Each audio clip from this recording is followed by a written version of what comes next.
दोस्तों, कई शोहरा आफाक किताबों के मुसन्निफ रॉबर्ट डी कपलान ने अमेरिका को तवज्जो दिलाते हुए और पाकिस्तान, भारत, चीन, ओमान, बांग्लादेश, इंडोनेशिया और श्रीलंका को मानसून एशिया का नाम देते हुए इन ममालिक को आने वाले वक्त में बालादस्ती के लिए जंग का मैदान करार दिया है। एक जानिब अमेरिका अमन की कोशिशों के लिए बरतानिया, इटली, रूस, चीन, फ्रांस और पाकिस्तान समेत दुनिया के 45 ममालिक के साथ शामिल होकर बहरे हिंद में अमन की तलाश के लिए कराची में एक प्लेटफार्म पर सरगर्म है। लेकिन जहां मफादात का टकराव आ जाए तो क्या ये सब ममालिक पाकिस्तान की इस मुखलसाना कोशिश का दूर तक साथ देने के लिए मुस्तकिल मिजाजी दिखाएंगे? इस सवाल का जवाब तो आने वाला वक्त ही बताएगा। बदकिस्मती से अमेरिका समेत चंद कुव्वतों की तरफ से भारत के जहन में ये तासर बिठाया जा रहा है कि कल को तुमने ही चीन और पाकिस्तान का मुकाबला करते हुए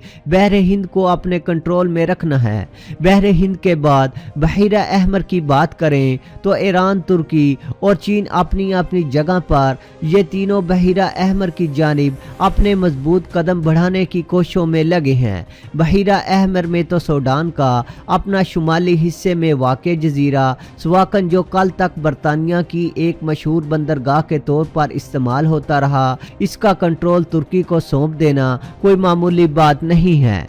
भारत इस वक्त बहरे हिंद में अपनी बालादस्ती कायम करना चाहता है, जबकि भारत के पास इतनी सलाहियत मौजूद नहीं है। भारत बालादस्ती के लिए अपनी नेवी को ब्लू वाटर नेवी बनाने की कोशिशों में लगा है, जिसके लिए वो अपने एयरक्राफ्ट कैरियर्स की तादाद में मुसलसल इजाफा कर रहा है और इन एयरक्राफ्ट कैरियर्स के लिए फ्रांस से राफेल तैयारे और अमेरिका से F-18 तैयारे हासिल करना चाहता है, जबकि पाकिस्तान के होते हुए भारत का ये ख्वाब कभी पूरा नहीं हो सकता। भारत अमेरिका के तावन से इस खित्ते पर बालादस्ती के ख्वाब देख रहा है। पाकिस्तान और चीन इस वक्त भारत पर गहरी नजर रखे हुए हैं। पाकिस्तान भी अपनी नेवी को जदीद दौर के तकाज़ों के मुताबिक तैयार कर रहा है, जिसके लिए चीन से तावन हासिल किया जा रहा है। वाज़ेह है कि अमन मशकों के नाम से पाकिस्तान का बहरे हिंद को अमन की गुजरगाह बनाना सन 2007 से पाकिस्तान की एक अच्छी कोशिश चली आ रही है,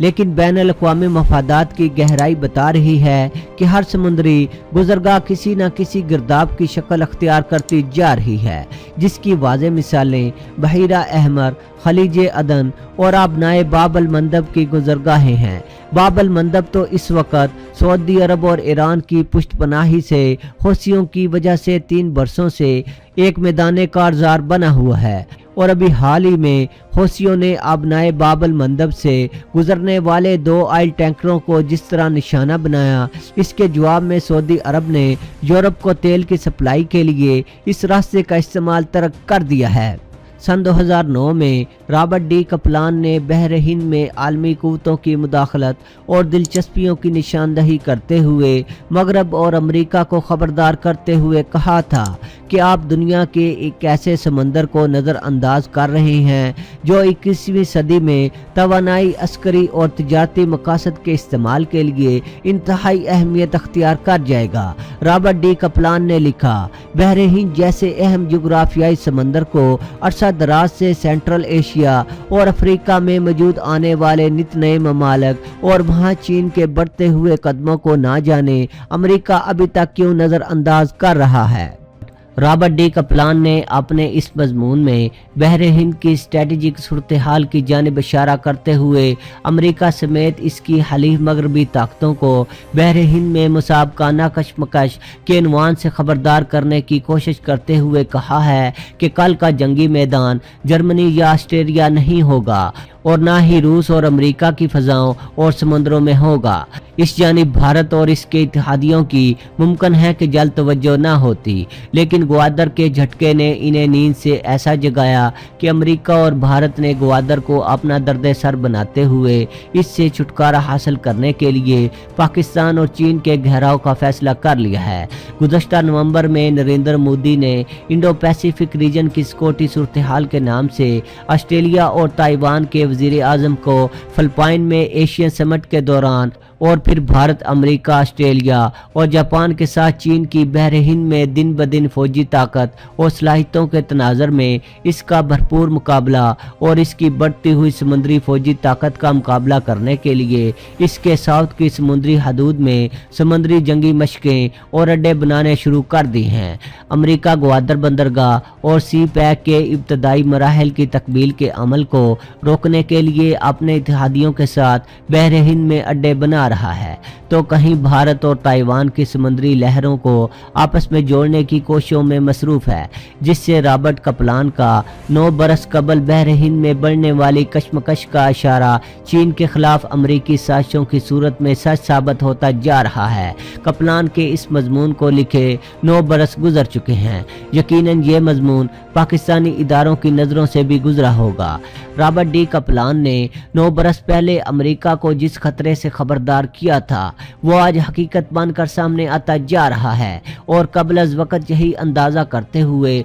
इसने मगरबी दुनिया को बताया था कि ताकत के खेल का आइंदा मरकज़ आपस में रस्साकशी का मार्का बहर हिंद में बर्पा होने जा रहा है, क्योंकि अमेरिका ने किसी भी मुमकिन जंग को यूरोप से निकाल कर एशिया और खलीज में फेंक दिया है, और कल को पाकिस्तान की अमन की कोशिशों को नुकसान अमेरिका और भारत के इसी गठजोड़ की वजह से होगा। तज्जियाकारों ने शायद ऐसी ही सूरत हाल को देखते हुए बहर हिंद के नाम से तीसरे बड़े समंदर को, जो एशिया, अफ्रीका और ऑस्ट्रेलिया से मुल्हिक है, को the bed of future conflicts का नाम दिया है। बहर हिंद की अहमियत का अंदाज़ा करने के लिए क्या ये कम है कि इस वक्त तेल की 80% तजारत यहाँ से की जा रही है। डेगो गार्सिया जैसा मशहूर व मारूफ जजीरा भी बहर हिंद में वाक़ है, जहां अरसा दराज से अमेरिका डेगो गार्सिया और बहरीन में अपने मजबूत बहरी अड्डों के साथ शायद इसी ज़रूरत के तहत मौजूद है। जनूबी एशिया से मुतल्लक हालात बता रहे हैं कि अमेरिका जल्द ही भारत को इस बहरी रास्ते में चीन का मुतहर्रिफ फरीक बनाने की कोशिशों में है, क्योंकि इन दोनों ममालिक की मुस्तकबिल की तवानाई की तमाम ज़रूरियात का यही रास्ता है, जो दुनिया के तमाम समंदरों के 5वें हिस्से पर मुश्तमिल है। अमेरिकी डिपार्टमेंट ऑफ डिफेंस की एक रिपोर्ट के मुताबिक सन 2012 में तवानाई की सूरत में चीन की 84% तजारत बहर हिंद की स्ट्रीट ऑफ मलाका के ज़रिए की गई। अमेरिका इससे कभी भी नज़रें हटाने की गलती नहीं करेगा, लेकिन ये आलमी अमन के लिए एक बड़ा ख़तरा है। दोस्तों, अब आपको भारतीय मीडिया पर पाकिस्तान के बारे एक रिपोर्ट के बारे में बताते हैं। दोस्तों, भारतीय मीडिया का कहना है कि पाकिस्तान ने भारत के बॉर्डर के करीब टैक्टिकल जौहरी मिसाइलों को नस्ब करना शुरू कर दिया है। भारतीय मीडिया के मुताबिक दावा किया जा रहा है कि उन्होंने सैटेलाइट से तस्वीर ली हैं, जिनसे वाज़ेह होता है कि पाकिस्तान गुजरांवाला के करीब ख़तरनाक जौहरी टैक्टिकल हथियार के गैरिजन को एक्टिवेट कर रहा है। गुजरांवाला से भारतीय बॉर्डर का फासला तकरीबन 125 किलोमीटर है। भारतीय मीडिया के मुताबिक पाकिस्तान भारत के कोल्ड स्टार डॉक्ट्राइन का मुंह तोड़ जवाब देने के लिए ये सब कुछ नस्ब कर रहा है। जैसा कि पहले कई दफ़ा कहा जा चुका कि पाकिस्तान एक जिम्मेदार और अमन पसंद मुल्क है, लेकिन भारतीय मीडिया अपनी आवाम को ऐसी खबरें देकर परेशान कर रहा है। पाकिस्तान का नसर टैक्टिकल मिसाइल, जो दुनिया का नहायत ख़तरनाक मिसाइल है, और ऐसी टेक्नोलॉजी रूस और अमेरिका के सिवा कोई और मुल्क अभी तक हासिल नहीं कर सका, पाकिस्तान भारत के बॉर्डर पर नस्ब कर रहा है। भारतीय मीडिया के मुताबिक पाकिस्तान भारत को दिखाना चाहता है कि पाकिस्तान जब चाहे भारत की जारहियत का मुंह तोड़ जवाब दे सकता है। ये बात तो भारतीय मीडिया ने बड़ी अच्छी कही कि पाकिस्तान हर वक्त अपने दिफा के लिए तैयार रहता है, और इसमें कोई शक की गुंजाइश भी नहीं है। अगर मान भी लिया जाए कि पाकिस्तान हथियार नस्ब कर रहा है, तो इसमें परेशान होने की कौन सी बात है? क्या पाकिस्तान को अपने दिफा का हक हासिल नहीं? दोस्तों, पाकिस्तान अगर कोई मिसाइल एक जगह से दूसरी जगह लेकर जाता है तो भारत हमेशा इसको तशवीश की नज़र से देखता है। एक और परेशानी जिसका भारतीय मीडिया पर जिक्र किया जा रहा है वो है पाकिस्तान के सपा सालार कमर जावेद बाजवा के दौरा मालदीव के बारे में। भारतीय मीडिया का कहना है कि पाकिस्तान के आर्मी चीफ बहुत जल्द मालदीव के दौरे पर जाएंगे। भारतीय मीडिया के मुताबिक पाकिस्तान मालदीव को भारत से दूर करके इसे चोट पहुंचाना चाहता है। पाकिस्तान ने मालदीव के अंदरूनी मामलात में दिलचस्पी लेनी शुरू कर दी है, और पाकिस्तान ये सब कुछ चीन की सरपरस्ती में कर रहा है। भारत को खदशा है कि मालदीव भारत के खिलाफ जाते हुए पाकिस्तान और चीन के साथ खड़ा हो रहा है।